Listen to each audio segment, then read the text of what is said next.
Alan, qué bueno estar aquí con ustedes para compartir este tema que creo que va a ser interesante. Oye, y tú sí que eres un lector, pero de años, ¿verdad que sí, Edwin? Me gusta leer, ¿verdad?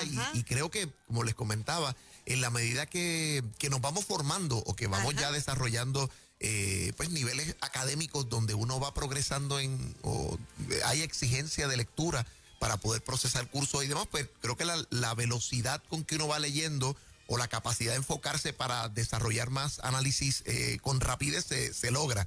Pero no cabe la menor duda que un cursillo como ese sería fantástico. Sería bueno. Técnicas para avanzar nuestro nivel de lectura. Dale, vamos. A ver si el gas pela. Para venir donde Juan acá, que nos quiere. Pero honestamente hay que decir que pues hay que fajarse. Tú sabes, la lectura la lectura que busca comprender requiere concentración y demás. Y a veces hay que darle la vuelta un par de veces. Claro, hay textos que sí, que hay uno cosas como que son retantes, que tú tienes que darle y volver y volver.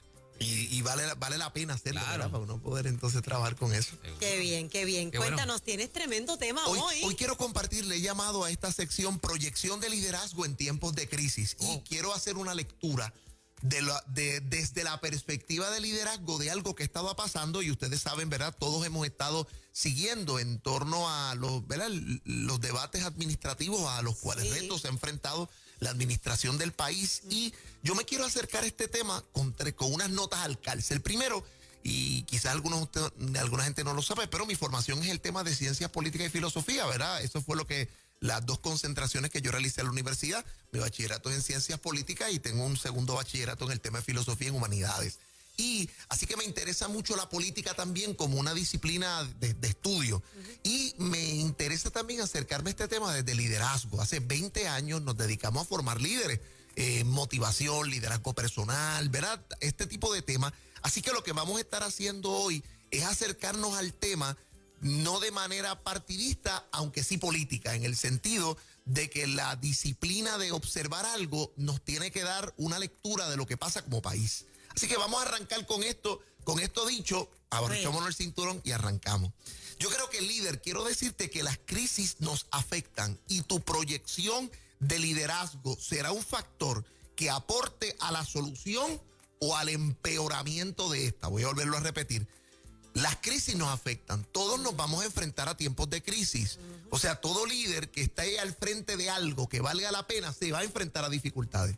O sea, si usted lleva 20 años en la pastoral y usted me dice, ay, todo esto ha sido tacho bien bueno, yo nunca he tenido un problema. Y, pues entonces usted pastoreo en Disney o su iglesia es de usted solo o algo así. Porque no es factible que usted sea un líder probo y que haya estado y no haya tenido que enfrentar, capear una tormenta. Así que yo quiero decirle que las crisis nos van a afectar a todos como líderes, pero tu proyección de liderazgo será un factor que aporte a la solución o al empeoramiento de la crisis. Y déjame darte 3 acercamientos de enfrentar una crisis. Las crisis son como las olas, ¿verdad? El surfer tiene que entrar a aguas profundas para poder disfrutar de su pasatiempo y tiene que aprender la habilidad de poder pararse en la tabla para tomar la cresta de la ola y dominarla. Y uno como líder tiene que aprender a hacer eso. O sea, nosotros vamos a estar en aguas profundas, vamos a tener que enfrentarnos a olas grandes si queremos ser líderes efectivos, y hay que aprender a pararse en la tabla de la crisis y parar por encima de la ola. Una segunda imagen son los ciclos. Mire, no importa cuán buen presidente usted sea de una compañía, cuán buen pastor tú seas, cuán buen líder de lo que sea, toda institución, idea, persona se va a enfrentar a un tiempo de ciclos de vida y ciclos de muerte. O sea, ciclos de vida son cuando somos la sensación del bloque, de New Kids on the Block, cuando empezamos algo y nos va bien. Hay etapas de nuestra vida que decimos, Dios mío, gracias, que no me llegue más dinero, en el sentido de que uno a veces no puede manejar todo lo que uno quiera. Sin embargo, todos, no importa lo buenos que pastores que seamos, hay una familia que puede ser la familia estrella de tu ministerio y se va. Y momentos donde tienes líderes enfunchados unos con otros y disminuye la asistencia. No importa lo buen pastor, lo buen estudio que tú seas, hay gente que ahí vas a invertir mucho tiempo y se va. No importa lo buen CEO que tú seas, a veces decimos, pero Dios mío, le hemos cambiado esto, le hemos cambiado aquello y los números no suben. y la economía está down y uno tiene que aprender a saber que hay esos ciclos de vida y muerte. Claro. No importa lo bueno que tú seas. Así que esos problemas cíclicos los vas a tener. Y lo tercero, así como en la adicción, el relapse o la recaída es parte de la recuperación.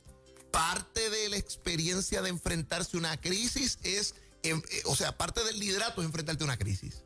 Son 3 imágenes para acercarnos a los problemas de las crisis. Uno, las olas, recuerda eso. Tienes que aprender a parar. La crisis te tiene que enseñar a pararte sobre la cresta de la ola. Segundo, los ciclos de vida y muerte. No importa lo buena persona que tú seas, lo buen pastor, vas a tener ciclos de vida, de éxito y también de muerte. Y tercero, así como en la rehabilitación, la recaída es parte del proceso anticipado de salir del problema, también en el liderazgo la crisis es parte de ese proceso. Habiendo dicho eso, vamos a hablar de los factores de la proyección del liderazgo en tiempos de crisis. 1, ¿cuándo harás una comunicación en tiempos de crisis? Es algo importante, porque líder, comunicarte a destiempo agrava la crisis y te resta credibilidad. Voy a volverlo a repetir. Destiempo agrava las crisis y te resta credibilidad. Posiblemente una de las lecturas que podemos hacer sin atribuir, ¿verdad?, culpabilidad o inocencia, sino leyendo el asunto político, yo creo que de alguna manera el momento cuando la administración, ¿verdad?, habló de la gobernadora, pero habló también de todo el gabinete, decide comunicarse para informarle al país cierto acontecimiento tras el despido, jugó en contra de la administración. Porque no hay manera posiblemente ahora en la mente de la gente de despintar que tal vez la destitución de la pasada secretaria estaba de alguna manera vinculada a la experiencia de los informes que se están investigando. Aunque tal vez dándole el beneficio de la duda, y esto no tiene que haber sido así, sino es por lo que bien expuso la gobernadora, el destiempo jugó en su contra. Y yo creo que muchas veces nosotros también hay cosas que como líderes, si no las dejamos saber a tiempo, nos harán más daño que bien. Pero hay momentos donde si usted se enteró de algo y usted tiene que tomar la decisión, consulte, dele la almohada, pero no lo deje mucho tiempo, porque si alguien lo sabe o lo expresa antes que tú, cuando vas a dar la comunicación, ya la gente tiene una contaminación o un prejuicio. Es tarde y va en tu contra. Y va en tu contra. Sí. Entonces uno trata de explicar, pero como no lo dijo a tiempo, ya no tienes el beneficio de la anticipación o de haber tú proyectado el asunto antes de. Entonces, el destiempo en la proyección de tu liderazgo en una crisis, mira, si de repente tú tienes que tomar una decisión y va a ser fulminante, hay momentos que hay que tomarla y el comunicado redactado, y hay que decirlo, y el escrito, la foto en Facebook con la columna tal. A veces ese proyecto en la compañía, en la iglesia, una determinación atendido de una manera breve. A veces ese comunicado, ese momento tomamos esta decisión por 1, 2, 3, 4, 5, se acabó sin más detalles. Cuando la situación revienta, entonces va a nuestro favor. Nos habían dicho. Entonces se quita de la mente de la gente en el tiempo de crisis que aquí hay algo de escondido o algo no huele bien. 2, hay una cosa que en la abogacía o la parte legal se llama el demeanor. Yo no sé cómo trabajar esa palabra en español, pero el demeanor es la parte de la proyección. No es lo que se dice, sino cómo lo dice, y es lo que en la corte se evalúa del desempeño del testigo. Implica el lenguaje corporal. Claro. Y además del lenguaje corporal, la palabra demeanor es como el talante, vamos a decirlo así, o sea, esta persona está segura de lo que está diciendo. Esta persona está hablando con fluidez, está tartamudeando, lo piensa mucho, sube los ojos, se ve desorientado, está escogiendo demasiado las palabras. Eso en leyes se trabaja como el demeanor. Y eso lo utilizan muchísimo para asesorar a los testigos cuando vayan al banquillo, porque es lo que de alguna manera está percibiendo el jurado. Y el demeanor te puede hacer pasar por culpable, aunque tú seas inocente, si no se maneja eso bien. Ahora, yo creo que cuando nosotros vimos la mandataria, ¿verdad, Wanda, el martes en su conferencia, cuando vimos el demeanor, posiblemente salió la fiscal litigando había molestia y eso se podía como sentir en el aire. Y eso de alguna manera, esa parte fiscalizadora, no era lo que la gente posiblemente esperaba en medio de el rol de la conferencia cambió, porque se aferró a las disciplinas que conoce, pero sin embargo, un poco más tarde, el delivery, yo diría el demeanor del hongo, era más sereno, era más aplomado y eso le dio cierta credibilidad. Volvemos y decimos, aquí yo no estoy diciendo que uno es culpable y otro es inocente. Yo estoy hablando de, vamos a analizarlo desde la perspectiva de proyección de liderazgo. Ante una crisis, cada una en la misma disciplina, ¿verdad? Con la misma experiencia, el demeanor de cómo manejó lo que proyectaba comunicar, uno fue más efectivo que otro en el tiempo de crisis. Y eso yo creo que es importante que lo tengamos. ¿Qué yo aprendo como líder? Lo que comunico cuando estoy hablando de una situación frente a mi gente, mi iglesia, mi compañía, mi departamento, mi grupo de discipulados, cuando algo está crisis y yo estoy compartiendo una información. Tercer factor, serenidad o temple. Hay algo que la gente dice que en la judicatura se llama el temple jurídico o el temple judicial o el temple pastoral o el temple ejecutivo. Y es esa situación de que cuando todos los nervios están de punta, ese tipo no le tiembla la mano o no le tiembla el pulso, dice la gente, para tomar una decisión. O cuando todo el mundo estaba, mire, asustado, ¿verdad? Tenemos unas palabras boricuas tremendas para decir eso. Cuando todo el mundo está en ese asunto, este tipo se sentó en el timón y dijo, dámelo a mí y vamos para encima. Y la gente dice, ay Dios mío, gracias porque se tomó la decisión correcta por el temple, ¿verdad? Y a qué yo quiero compartir con esto, que necesitamos el temple en momentos de crisis para calmarnos y proyectar a la gente que nos sigue calma y orientación, porque cuando no hacemos eso, esa serenidad mental para proyectarnos, permitimos que, por ejemplo, el sarcasmo entre en juego, o el inuendo entre en juego, o la ironía, o el golpe bajo. Y eso tarde o temprano juega en nuestra contra, sobre todo en el tema pastoral, ¿verdad? Cuando entonces el pastor en una situación de esa de calor suelta la lengua y entonces a veces puede divulgar inclusive información que recibió en confidencialidad o que no debe haber puesto. Por ejemplo, yo creo que se pueden cometer errores de juicio con el asunto de ¿se habló con los testigos o no se habló con los testigos? Se mencionaron nombres de compañías que son clientes del gobierno y posiblemente se puede lacerar la reputación de una empresa con información que posiblemente no era el foro pertinente o quien debería revelarlo. Entonces, pensemos en nuestro tiempo de crisis, posiblemente en la necesidad que tiene el líder de la serenidad o el temple. ¿Por qué? Porque podemos divulgar o soltar una información que después uno no la puede recoger. Y una vez lo soltaste, ya. Recogerlo es bien difícil. Entonces, el líder que me está escuchando, la pregunta es, y pastor, ¿qué usted me está diciendo? ¿Me defiendo o no me? Entonces, no me puedo defender, debo defenderme. Mire, yo he escuchado eso, a mí me han llamado pastores o amigos que están pasando por un momento y uno dice, yo debo tirar para atrás, yo debo soltar esto que sé, yo debo pararme al frente, yo debo, ¿verdad? Cuando tienen alguna situación de un departamento, es mi credibilidad.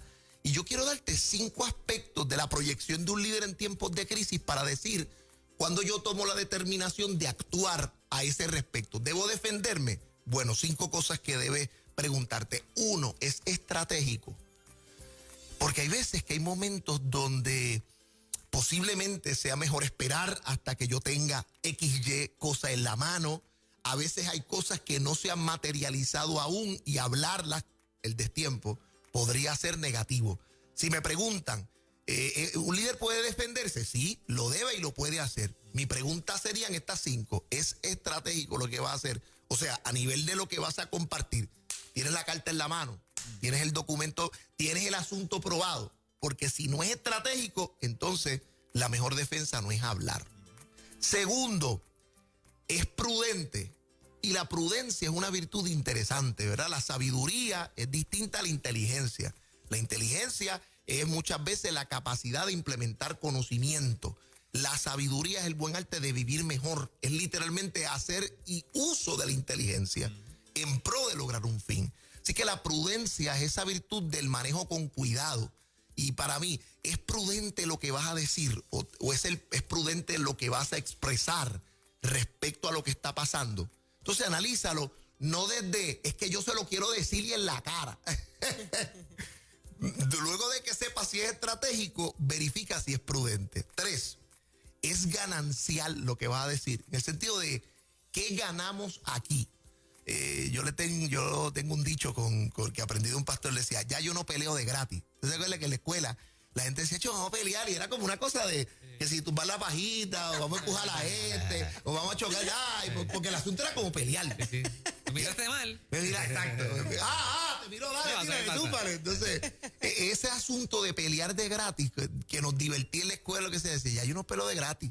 Tiene que haber un botín, o tiene que haber una recompensa, o tiene que haber algo que vayamos a ganar. Entonces, de eso que vas a comunicar, ¿hay alguna ganancia para ti como líder, para el grupo, para la situación, para el equipo? 4, es impostergable. ¿Cuándo yo pienso que es esa proyección de liderazgo es impostergable? Mira, hay veces que hay gente que uno le va a quitar el trabajo. Y Dios mío, Juan sabe qué difícil es estas conversaciones que cuando uno tiene que votar a alguien a veces cuando es bueno en el sentido de que el asunto es transparente y decir, mira, caballo, no están los chavos, pues más nada. Pero a veces cuando uno tiene que votar a alguien porque no es de mi confianza o porque ha trascendido, porque algo malo ha pasado, es bien difícil. Entonces hay gente que a veces tira para atrás con, no, te voy a denunciar, voy a hablar a los medios, porque esto es injusto, después que yo he hecho esto aquí. Cuando la gente tiene techo de cristal, la peleita va a ser monga. O sea, cuando la gente realmente quiere proyectar que esto es una cosa bien injusta, que lo han dañado, lacerado, pero el tipo tiene una historia y dice, papá, a ti no te conviene, como si yo abriera esta carpeta aquí, y yo le muestro estos 10 memos y las veces que te conviene, pues no pelear mucho, tú sabes. Y entonces cuando eso es así, pues uno dice, bueno, entre vosotros siempre los tendréis, y uno deja que la gente despotrique por ahí para abajo y pues saque lo que quiera. Porque la peleita va a ser monga porque se le va a caer pronto el argumento. Sin embargo, cuando el asunto tiene que ver con nuestra integridad, con nuestra reputación profesional, con que personas pueden quitar su auspicio, el negocio, cuando yo puedo perder contratos, cuando yo puedo perder una parte de la feligresía porque esta persona es muy influyente, hay veces que hay cosas que son impostergables. Usted tiene que decir, esto hay que hablarlo y yo tengo que prepararme aunque no quiera para enfrentarlo. Entonces yo le diré a una persona, entonces es importante. Sí, y hay cosas que son impostergables. Y por último, ¿cuál es el fin? El fin último de lo que vas a hacer para defenderte, de lo que vas a compartir. Si esas 5 cosas no están ahí, no es tiempo de no es tiempo de trabajarlo. Y estas 5 cosas nos deben hablar de nuestra proyección de liderazgo. Si es estratégico, si es prudente, si es ganancial, si es impostergable y si tiene un fin último, es el momento de compartirlo. Termino con esta palabra de Jesús. Nosotros en la Biblia leemos en algunos momentos palabras de Jesús como en Mateo capítulo 5, del 39 al 41. Por ejemplo, este pasaje dice, recuerda que si alguien te da en una mejilla, en vez de la derecha, ponle la izquierda. Si alguien te hace pleito para quitarte la túnica, pues déjale también la capa. Y si alguien te obliga, te dice que le cargues una milla, pues llévala con el 2. Y aunque tengo que hacerlo fast forward, muchas veces cuando uno aplica ciertos contextos hermenéuticos, este texto no dice lo que nosotros interpretamos que dice. En el siglo XX, pues nosotros con esta idea del pacifismo, pues pensamos que lo que Jesús está diciendo es, si alguien actuó injustamente contra ti, pues quédate callado, no digas nada, aguanta la ofensa. Y eso posiblemente no es lo que está diciendo Jesús. En el contexto del pasaje, por ahí no va el asunto. Cuando Jesús está hablando de esto, hay que conocer el contexto cultural y político del asunto.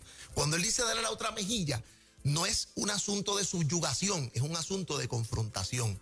Es darle la oportunidad al agresor de que sepa que te ha humillado y se ha incriminado. Míralo a la cara, resiste el golpe, ponle la otra mejilla para que sepa que se equivocó. Si te están diciendo el pleito de la túnica y te dice, dale también la capa, la idea es, quédate desnudo. ¿Me quieres quitar la ropa? Está bien. Para que el agresor sepa cuán injusto está haciendo contigo, en serio. Esto es lo que tú quieres que yo haga. O sea, dale el pleito, dale la capa, permite que vean que te está desnudando para que se le dé vergüenza en la cara. y de alguna manera sepa que lo ha hecho mal. O tercero, cargar la milla, ¿verdad? Vimos la historia del cirineo que le dijo, ven y cargue la cruz, ayude a Jesús. Porque un romano tenía la capacidad, en el contexto militar de Roma, alguien tenía que podía seleccionar a cualquier parroquiano y decirle, cárgueme el equipo, y debía hacerlo obligatoriamente por una milla si el soldado quería. Pero más de una milla era considerado un abuso. Lo que posiblemente está diciendo con la virtud de que nadie quisiera cargar ni una, dos, es cárgalo, muéstrale tu disposición, pero ten la oportunidad de que eso pueda servir para acusar a este soldado de injusticia, que está actuando negativamente más que positivamente. Así que la hermenéutica de este pasaje no es aguantar todo lo que venga, no, es hacerle frente a lo que puede venirnos con adversidad. No importa lo que usted esté pasando, líder, la capacidad de proyectarnos con firmeza y claridad en el tiempo de la crisis es una destreza que lleva nuestra vida a otro nivel. ¡Tremendo! Wow, qué tremenda palabra, Sí, poderosa. Estrategia a tiempo, cómo te estás proyectando, tantas cosas, Edwin, que a veces en el camino hasta uno mismo comete errores, ¿verdad que sí? Y a veces es mejor esperar, callar un tiempo, pedir esa sabiduría, que llegue la bonanza para entonces salir, porque estamos en una vitrina. Eso es así. El liderazgo es exposición. Exposición. ¿Verdad? Cuando vamos creciendo en niveles, vamos siendo expuestos. Así que manejemos bien esas etapas de crisis, porque le digo, todo el mundo enfrentará la suya, y es la proyección de liderazgo en tiempo de crisis lo que lleva a la gente a otro nivel. Cuéntanos, ¿cómo te consiguen? Sabemos que estás brindando unos cursos. Oye, sí, estamos trabajando, ¿verdad?, con las empresas. Quiero mandar un saludo a la Asociación Primaria de Salud. Estamos trabajando un proyecto de coaching con ellos los viernes, con su equipo remoto. Estamos haciendo unas cosas bien chéveres. Este viernes vamos a trabajar un poco el tiempo de la crisis, cómo a la gente remota hay que trabajar el tema de su salud mental. Y vamos a ir con un consejero, la doctora Santos, mi esposa, este servidor. Estamos trabajando un método súper bueno que está disponible para las empresas ahora que están en tiempos de remoto, para tus empleados. Y ya estamos también trabajando las certificaciones de entrenamiento de capellanes. Estamos en pleno proceso del 6 al 17, del 20 al 24. Tenemos durante el mes de julio cursos a las 9 de la noche, de 9 a 11 a través de la plataforma Zoom. Y te puedes matricular. Si quieres más información, nos escribes al 787-645-8188 o a través de las redes sociales. Edwin Rivera Manso nos busca y ahí está toda la información. Oye, nuestras cápsulas deportivas, no se las pierdas. Sí, que mandamos buena. el piquecito todos los días, bien chévere de lo que están haciendo en los deportes. Bien chévere, está al día. Está pegado ahí también. Sí, tremendo. Edwin, un abrazo, gracias. Un abrazo. Señoras y señores, estás en ruta Nueva Vida 97.7.